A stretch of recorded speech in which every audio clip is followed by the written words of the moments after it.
এই রে মেরে দিল ধাক্কা রে। কি করছো মস্তান ভাই, তুমি ধাক্কা মেরে দিচ্ছ মাঠে ঘাটে?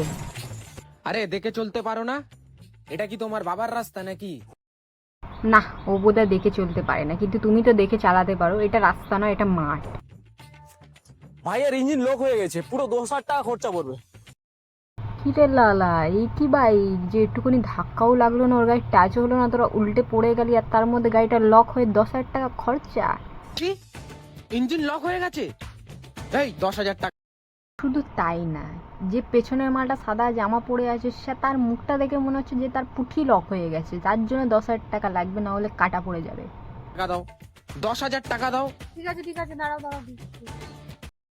ভাই রে ভাই, 10,000 টাকা এরা পকেটে নিয়ে ঘুরছে, কিন্তু তাও এরা মাঠে ঘাটে ধাক্কা ধাক্কি মারছে। টেনশন করিস না, আমার ভাই এই কলকাতায় সবাইকে চেনে, ও তোর হেল্প করে দেবে।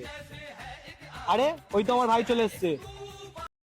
হ্যাঁ, তোর ভাই মস্তান ভাইকে নাকি পুরো কলকাতা চেনে? একে তো 2-4 বার আমি ফেসবুকে দেখেছি, তাও আমি চিনি না আদৌ একে। বেগুন কালারে বেগুন গাছের ঝুঁটি নিয়ে চলে এসছে।